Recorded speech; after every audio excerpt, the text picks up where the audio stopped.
Calling freelancers, small and mid-sized business owners.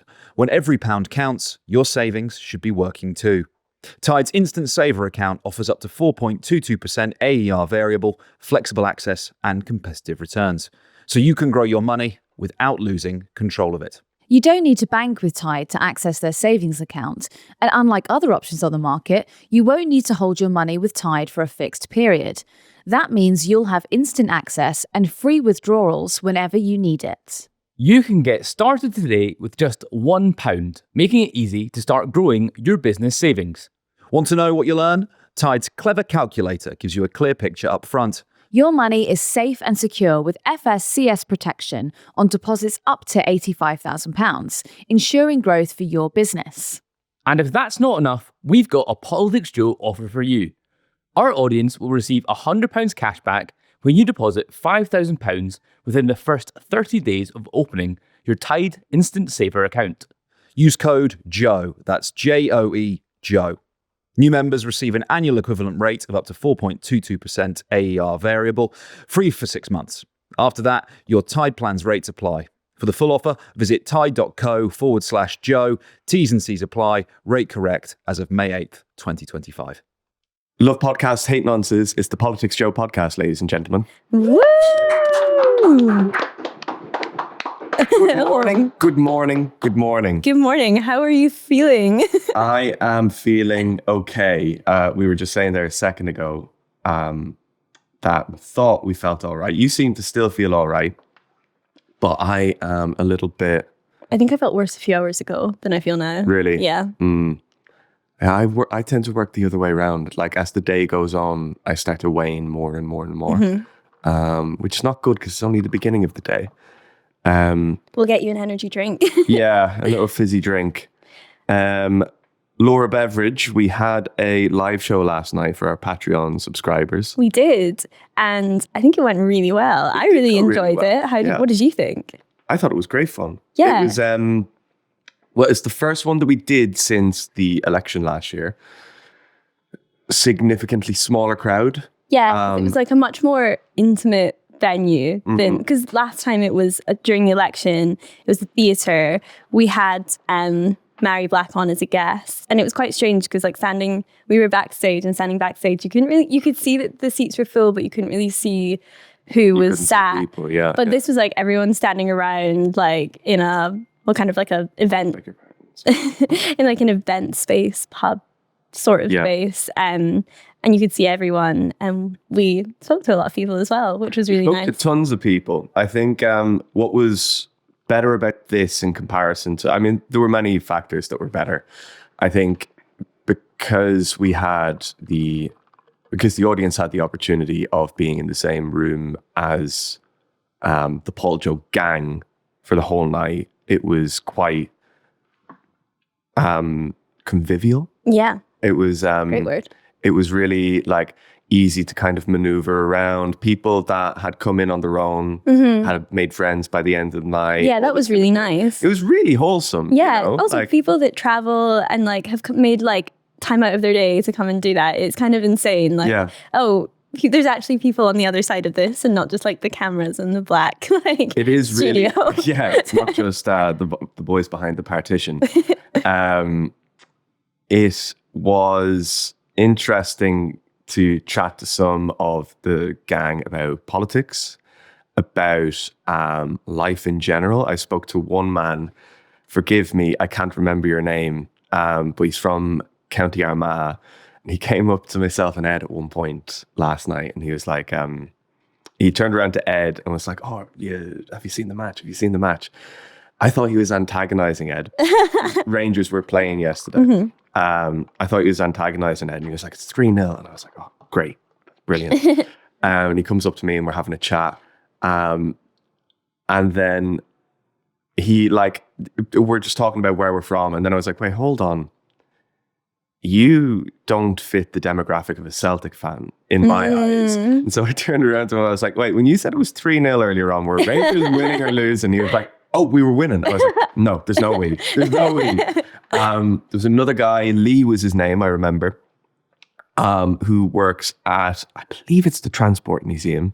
Oh my gosh, free. I would love to go to the Transport Museum. Yeah. I've never been. It's on my list. I have seen photos of it and nothing more. Ava's been several times, and I think she brings her dad on an annual basis. Ooh. Can't remember if it's for his birthday or for It's some like other you have to event. get an annual pass to get in. Like that's why I've never been, is you can't just buy a ticket. You have to buy like a year-long subscription, and it's kind of expensive. Lee, can you fix that for Yeah, us? Lee. Can you sort something out there? The next live show from the Transport Museum. Exactly, yeah. But he was, I don't know why he was asking me. It was probably he was in a really desperate situation, and he was asking me for advice on audio visual for a podcast. But no, I'm joking. We obviously have great audio and visual, and it has nothing to do with me anymore. But the Transport Museum are in the process of making a podcast No way. from a railway carriage. Oh my God. Yeah, they don't have like a studio per se. Mm-hmm. So they decided to take, I can't remember if because he mentioned York. I can't remember if the podcast is being recorded in York or it's being recorded in London. But wherever it's being recorded, they have a very, very old railway carriage that they're using as the studio for the podcast. Mm-hmm. And I'm very excited to see it. I'd imagine it's going to be a fantastic offering from Yeah, the Transport definitely. Museum. I think it is London based because he himself is London based and he travels up and down from York. But yeah, no, many fantastic conversations in between those two had I, and hopefully we do something like that again soon. I'm sure we will. Yeah. Shall we get on to the meat of today's episode? Is Sydney Sweeney a fascist, Sean? Yes, she is. Podcast over. She controls the railways and the flows of commerce. Her and Lee control the railways. We're talking about, I suppose it's an old enough story at this point, isn't it? It's It's kind of been going on for like a bit over a week now, I think. Yeah. So if you've been under a rock since Wednesday, Thursday last week, Sydney Sweeney appeared in an ad for American Eagle, which is an American jean company. I thought was Kourtney Kardashian's jeans company, but that's a different, isn't it? That's Good American. Good American. American Eagle, a famous jean brand? Maybe in America, I'm not sure. I've never heard I wasn't before familiar this. with it, yeah. Which is probably a factor of today's conversation as well. Clearly the ad campaign has worked. It's worked. We're doing a podcast and it has nothing to do with the fact that it's recess and we have very little to talk about. So in the ad, have we got... Yeah, We have. There. Do you want to read out what Sydney Sweeney says in the ad? So Sydney says, genes are passed down from parents to offspring, often determining traits like hair color, personality, and even eye color. My genes are blue. And then The Guardian wrote, Sydney Sweeney continues in the advertisement, which includes a joke about the camera person becoming distracted by her breasts. So Who amongst us, Laura? And that is fascist. Well, I guess that's the discourse that has kind of been playing out for the last week. It started, I think, being very online discourse, very Twitter, TikTok discourse, but it has now migrated into the real world, and President Trump has weighed in on it. JD Vance has weighed in on it. The White House comms director, Stephen Chung, has weighed in on it. So it has... DOD have also weighed in on it. Pete Hegseth was getting off a plane yesterday. What is today? The 6th, 2 days ago. And the DOD tweeted that Pete Hegseth has good genes.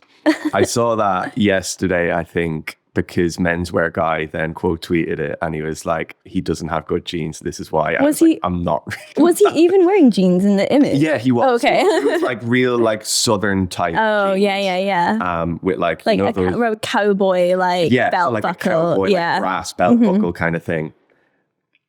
It's a good look on certain people. I don't think he wore it particularly well because he's wearing like I don't know, Menswear Guy might have said this in his thread, but he's wearing like a dress jacket over the top of it rather than like a casual jacket. Yeah. So it's kind of not like, sure about the dress jacket and jeans combo. Yeah, it's like business. It's kind of like a mullet, isn't it? Yeah. The clothing equivalent of a mullet.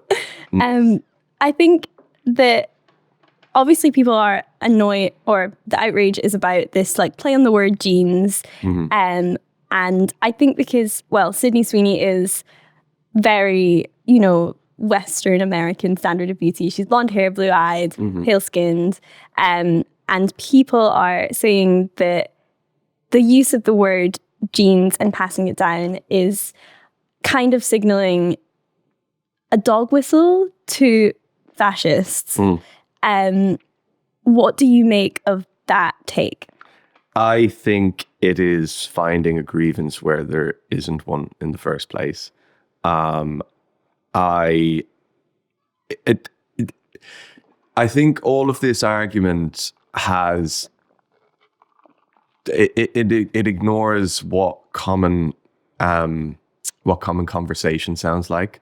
Like if say you're on a date with somebody and they compliment your eyes or they compliment your nose or whatever, generally speaking, they'd say that you have good genes. That, I feel like, is the long and short of what the double entendre in the ad is. It's not a triple entendre that's also harking back to the Third Reich. To say that, no, actually it is because Sydney Sweeney is the Aryan, what's German for woman? I can't think of what an Übermensch is in the female. Do you know? Oh, Mädchen? Übermädchen, yeah. Good work.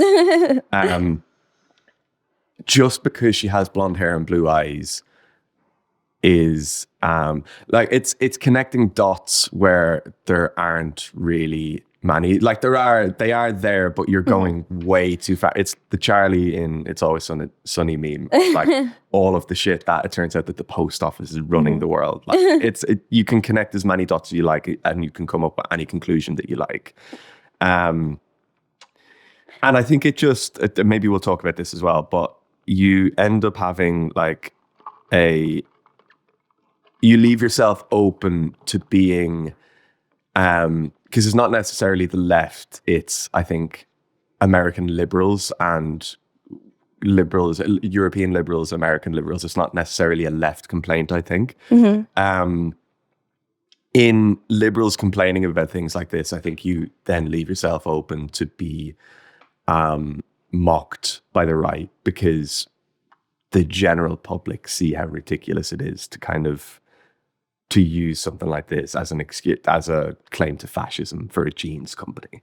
I wondered if this advert, if it had come out during the Biden presidency, if we would be having this conversation, or if it is completely context dependent that has led to the outrage sparking. Because what I do understand is when you see this advert in the context of what America is like in 2025, and also we have seen a movement towards not fascism, but like very like ultra conservatism, and especially when it comes to gender and the ideals of gender. Like the right in America like to spend a lot of time talking about like what a woman should be, and who can be classed as a woman, and what beautiful women look like. That I mean, Donald Trump himself like hosted the Miss America pageant. They are very invested in women's looks and what they think the ideals should be. And I think even if we look at the sort of rise in the trad wife movement, or people kind of idolizing that like return to the land, return to motherhood, return to that having lots of children, and those ideals of conservatism, it does, when you see it in that context, you understand why people feel like it's playing into those tropes, even if that might not have been the intent. If you look at it in isolation, you can't see that. When you take into like the larger shifts in American culture, I can understand why people might think that. But when I watched it, I didn't see a return to sort of, or I didn't see like a fascist ideal of gender. She wasn't being portrayed as like the fascist, was it the Übermädchen, like the women that has like 8 children, and she has Aryan genes, and she is conservatively dressed. Actually, what it reminded me of was a return to like early 2000s lad culture advertising. And I was like, actually, it feels more like that than it does a return to some sort of like conservative fascist form of gender. which is interesting in and of itself that we are like, there is a return to that, but I think it's not quite the same. And it was during the Super Bowl, there was a really similar advert that came out with, do you know Alex Earl? No, I don't. She's kind of for the girls, but she is like this really beautiful TikToker from quite a wealthy family. She's blonde hair and blue eyed, and she did an advert, I think for Arby's. Forgive me if it's not for Arby's. I have seen this. It was like I seen like a side by side of Arby's, American Eagle, and another company, and someone had tweeted like, "We're back." Like, what is yes, yeah. But that was the thing, is when that came out, there was a couple ads that ran during the Super Bowl as well. But anyway, she was in like a kind of like a tight spandexy outfit and like eating a burger, and like everyone, as we all do. Yeah, and America was like, America is so back. Like woke is dead. Woke advertising is dead. And I kind of feel like this is just a repeat of that conversation. Yes, I can have a burger and a wine. Yes. Oh, just like Obama banned this. Yeah, I think your point is a great one, actually. It's with the kind of the rise of particularly Sydney Sweeney. I mean, I'm not as clued into American culture as I'd like to be, or not as I'd like to be. Yeah, I wish I wasn't. I think like the level of submersion in American culture that I have is plenty for me. Like when I was on holiday, I didn't feel like I was out of place in any way. I didn't feel like I didn't know what was going on, right? I just didn't know about the Arby's ad. But I think, I mean, we've gotten this rundown that Sydney Sweeney's done, that's so bad, right? But she's also done many other ads in the last couple of years that are all objectifying her as like a blonde-haired, blue-eyed woman with big tits, and that's it. And that's like the whole sell of the thing. Is like sex sells. Yeah. Look at me, aren't I sexy? Buy the soap. Look at me, aren't I sexy? Buy the deodorant. Look at me, aren't I sexy? Buy the jeans. And it is kind of a steer away from like, it's just come into my head now, and it's not necessarily the comparison that I'm trying to make, but like, remember the Kendall Jenner Pepsi ad? During BLM is kind of like, that was a moment of like 2016 to 2020 maybe, and then you kind of have this space where there's no real domination of what advertising standards and advertising practices are until Euphoria season 2 comes out, and everyone's like, right, this is now the figurehead of every single brand in America, and we don't need to be, I guess it is kind of like, we don't need to be woke anymore, but it is the companies are not being woke. The companies are just going with what they think the zeitgeist is. Yeah, 100%. So it's not like Bud Light aren't being woke because they have Dylan Mulvaney. Yeah. Especially because we were saying earlier on, or you were saying earlier on, that they had apologized for getting rid of for having Dylan Mulvaney in the campaign in the first place. So like, advertisers and brands are always beholden to the culture and moment that they exist within. And I think an ad like that is more of a reflection of where we've moved to as I don't know, like, sex sells, here's Sydney Sweeney wearing jeans. Buy them. You're right. They never, like, companies were never engaging in that form of advertising because they felt some sort of moral imperative to do it. They were doing it because they ran focus groups, and they were like, well, this is going to sell us the most product. And I kind of think there's a naivety in people getting outraged when brands suddenly are no longer engaging in like body positivity advertising, or they're suddenly no longer showing the pride flag. Because part of me is like, did you ever actually think that like Coca-Cola was your friend? Like, you know what I mean? Like, that's not, at the end of the day, the only imperative they have is to seek profit. I think you can be scared by the fact that maybe it represents a slide in the culture, because that's they no longer see that as the way to reach the most people. But like, in it being disappointed in Coca-Cola itself feels a bit naive. Yep. It is the kind of But I guess that's what the key to it all is that like for the last 5 to 10 years, the people of the liberal persuasion have had their beliefs spoken to in popular culture. And now there's kind of, if you're taking the American Eagle ad as in bad faith, I think it is a representation of a change in societal ideology, like what the majority of society believes. And I guess that's scary for some people, that advertisers don't see them as the majority anymore, that they don't see them as the key demographic that they want to be reaching. And yeah, I'm sure it is quite jarring when you've spent your entire adult life or your late teens, early 20s being spoken to by Pepsi, Coca-Cola, Bud Light, whoever it might be.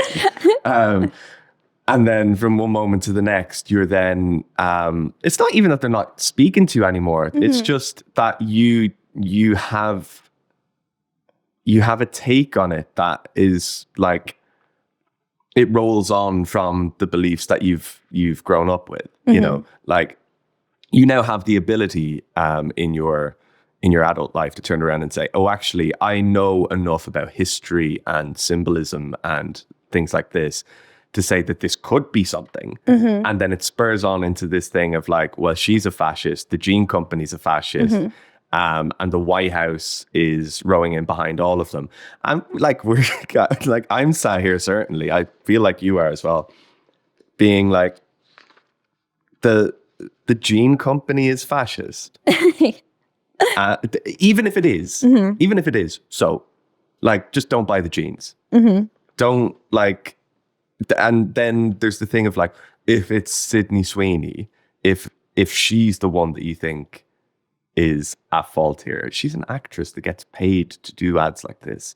Does she have like a political wing of her team that turn around and say, well, oh, actually, we could really bank on this now, you know, like I know we were all secret about like registering as a Republican, but now like we can come out and be like, no, we're MAGA as fuck. Yeah, and maybe capitalize on it. Because there is an... They're not doing that. They're not, but, and I mean, is it coincidence that she was spotted out in public with her co-star Hunter Schafer?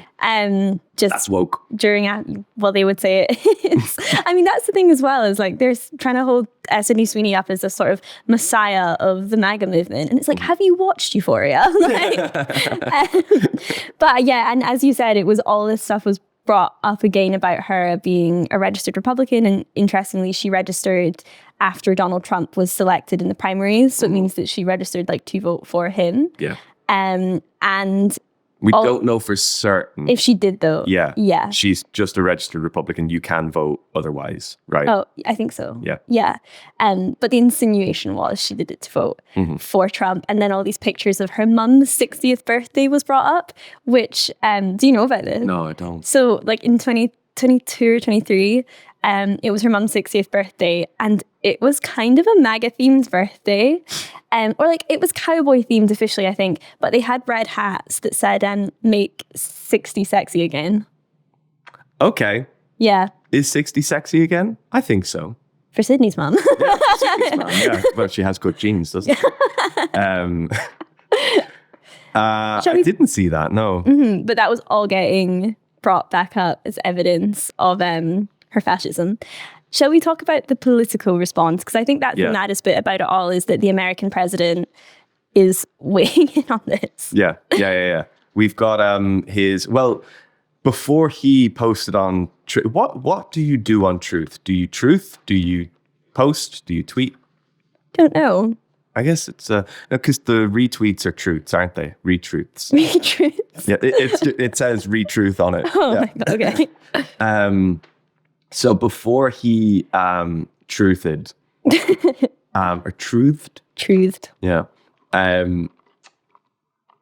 he was on his way onto Air Force One or Marine One. It sounded like Marine One actually. He was getting on. Journalist asks him about Sydney Sweeney, and based off of the truth, the truth being the post on Truth Social. He didn't know who Sydney Sweeney was when he was asked, nor did he know who she was after, because he spelt her name wrong in the tweet. But he's asked on the tarmac, what do you think of the ad? What do you think she's a registered Republican? And he's like, that's fantastic. If it's true, then I think the ad's great. Quite a good condition to have on it. Like if he's seen the ad, he's like, I don't know how I feel about this until I know exactly whether she's a Republican or not.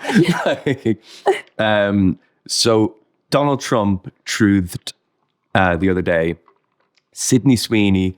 Should I do a Trump accent? Go on, do the impression. Oh, you were meant to do another thing from No. I'm going to go back to it. You were meant to do this whole podcast in a Northern Irish accent today, and you haven't done it at all. And I won't be. It's quite a shame because your Derry accent is fantastic. Your Belfast accent is shite. I know. I was quite embarrassed that I got the wrong.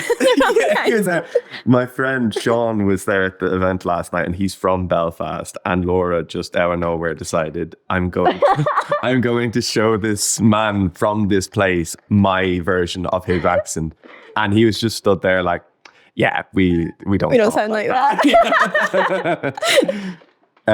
Right. On that, here is my Trump. Sydney Sweeney, a registered Republican, has the hottest ad out there. It's for American Eagle, and the jeans are, quote, flying off the shelves. Go get them, Sydney. On the other side of the ledger, Jaguar did a stupid and seriously woke advertisement that is a disaster.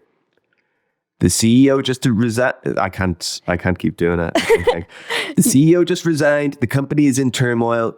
But shouldn't they have learned a lesson? No, I can't.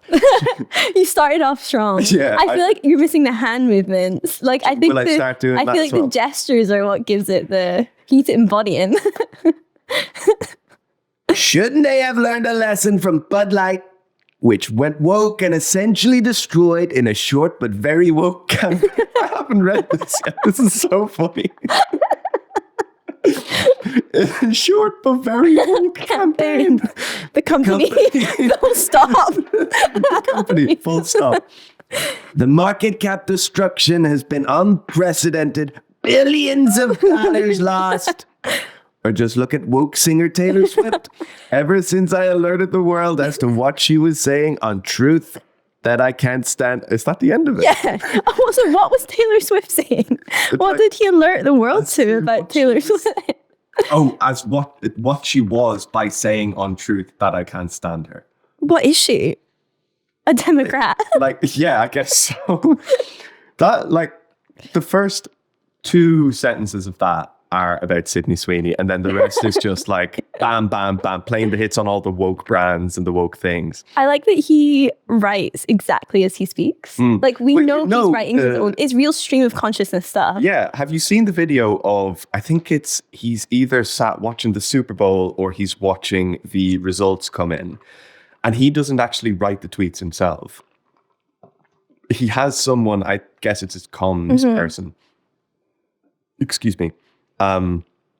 Sitting there writing what he says. So he'll turn around and say, I want this posted, and then just speak. And then someone is just Like interpreting dictating it. how it looks on the thing. They're doing a great job. Yeah, they're doing a fantastic job of it. I think he might tell them when there's caps and when there's not caps. Yeah. But yeah, the woke, the way he's like, he says woke how many times in the Bud Light one? One, two, no, just two. Comma the company. A short but very woke campaign, comma the company. It's interesting that Trump is pretty much like the TV critic in chief right now. Yeah. Because it's not just this ad campaign, but it's also a week after he released a statement on South Park. Yeah. Because obviously South Park came back with their... He's suing them, isn't he? Is he? I think he's suing Because the I know creators that of was... South Park. Like, I know Matt and Trey... is Matt and Trey, right? Are the guys Yeah. that... they were basically kind of goading a lawsuit because is there anything better for South Park than a lawsuit with the president? But I don't know if he actually did. I mean, that would be very like... No, he didn't. I beg your pardon. He didn't sue them. But it wouldn't be entirely out of character if he did. No, and I mean, that episode had the highest ratings I think that South Park has had in ages. But Donald Trump felt the need to come out and say that no one watches it anymore. They haven't been relevant for like however many years. But also, like, it's, I think it touches a little bit on what we were saying earlier on about like the shift in the cultural moment. But South Park has famously always been kind of like ragging on liberals. Yeah. You know? And the American right, and I just like the American right and the dirtbag left have like the hands across the divide on things like South Park, right? Where you then see when it then becomes an attack on the right become woke. Well, that's the thing, is they can't attack South Park as being woke, like, because they're famously anti-woke. Yeah. So it puts them in kind of a really, they can't use their normal playbook to go after South Park because they are so iconoclastic. Something that's really interesting about the sort of coverage of the Sydney Sweeney ads is that Fox News has covered the backlash to the ad campaign 28 times more this week than it covered the Epstein controversy. I wonder why it did that. Well, yeah, it's a very obvious way to move conversations on, isn't it? But I mean, Epstein isn't going away. Like this, it would be a shock if American Eagle became the thing that was talked about until the winter time. It cannot be. It cannot happen. But there's a whiff of politicians as cultural figures rather than as politicians that, I mean, since 2016, we've had it with Trump. It's been the thing more or less since then, before that as well, where politicians, and particularly politicians in power, find it most important for them to comment on these cultural moments rather than to do their fucking job as legislators, as people who have the keys to the safe, who have the ability to build roads, to build trains, to make people's lives easier. That, like, I mean, we had it here with adolescents as well, that like it's in the news for 3 weeks. Keir Starmer decides that every person in Britain has to, at gunpoint, watch Adolescents. Yeah. Every child under 18 will be sent to a gulag if they don't watch Adolescents. You had it with, I guess to some extent, with the Bonnie Blue documentary, that you've got this barely legal thing that they were talking about yesterday on the podcast. If you haven't heard that, Jacob Hawley was here yesterday from Screen Rot. And they had a debrief on the podcast that we did with Bonnie Blue. But then you've got all these things that the state are deciding to either legislate or to comment on that are things that have absolutely nothing to do with politics. Yeah. And they're made political by the continued rowing in by politicians on the right and the left of we need to identify ourselves one way or the other on this topic, because then that creates I hate when they say it, Ollie says it, Ava says it, the footballification of politics. I hate when they say it, but it is that rather than having an ideology or a philosophy, you have well, I'm this team. Well, I'm Sydney Sweeney and the jeans. Or, oh, I'm Dylan Mulvaney and the beer. Yeah. I'm like, it's like, these are the things that are politics now rather than actual, real, like... Material politics. Like, yeah, I mean, I guess it's kind of the way with, like, this might be a stretch, but how... there was a big shift from Bernie bro to MAGA guy from in 2015 in the Democrat primaries, because so many people that identified with the policies of Bernie Sanders kind of turn around and say, well, there's no hope anymore if Hillary Clinton is going to be the candidate. I guess I'm just going to go with Trump because he's as anti-establishment as Bernie was, you know? I think it's interesting because it is reflective of what a shift in what voters want from their politicians. Like voters want to know like what these political figures think about culture, and also want the political figures to be like a part of that culture as well themselves. Even if you look at Obama and how he became like pretty or he brought like Beyonce and Jay-Z into his campaign, and he had like famous friends, and then even his release of his like the songs, Obama's songs of the year and movies of the year, they become like Mall Rat and like all these kinds of people, and you're like, you're not listening to any of this music, man. Because I mean, like culture and politics are always like inherently intertwined, but I think like the state and culture, seeing them so intertwined is a shift, and it kind of reminds me of, do you know Max Weber, the like German like kind of sociologist, political philosopher? He has this like idea that there's like 3 different types of power that you can exercise as a political leader. One is charismatic, one is rational legal, and the other is like the more traditional form of like monarchical power. And like he was basically saying that in the West, for pre-World War II and like the rise of fascism, we mainly had like this sort of rational legal form of rule, which you can kind of think of as like the bureaucratic state. And I think if Pre-fascism. Yeah. But I think if you look somewhere like Germany today and the sort of leaders that they elect, like Olaf Scholz or Angela Merkel, like that is the definition of like a rational legal ruler. Like they are not very charismatic. And they rule from this sort of German like audience are going to hate you. rule from this sort of like bureaucratic authority. But then if you look at the shifts that have happened in the US and UK, we have like, well, not in the UK as much. Keir Starmer, the monarch. Yeah. But you have this shift to pure charismatic power, as in they're not getting their power from the bureaucratic state, the legal system. They're getting we did have it with Boris Johnson, you know. Yeah, with Boris Johnson, with like people like Farage as well. And in the US, they have this entirely now charismatic form of power where basically he can just bypass any other constraints. Yeah. And I think that plays into the cultural side of it, because he's getting his power a lot from engaging with the culture. But you know, it's as well like that was kind of created by the Democrats. You know, it's the question then becomes like, how do you fight back from that? Like, how do you become cool again? Like, did you see the Kamala Harris has started to do her promotional tour for her book, and she was on Colbert, and basically didn't say anything for like 20 minutes.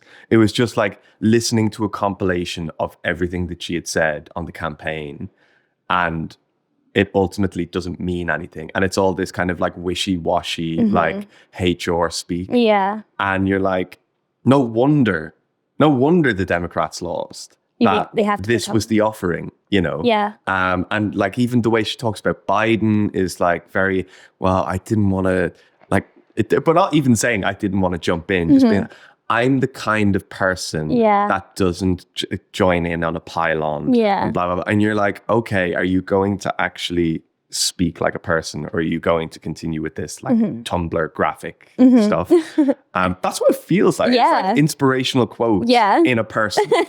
And I think for the 2008 Hope campaign, and you have like this kind of, I also wonder how much of a cut through people like Beyonce and Jay-Z had in electing Obama.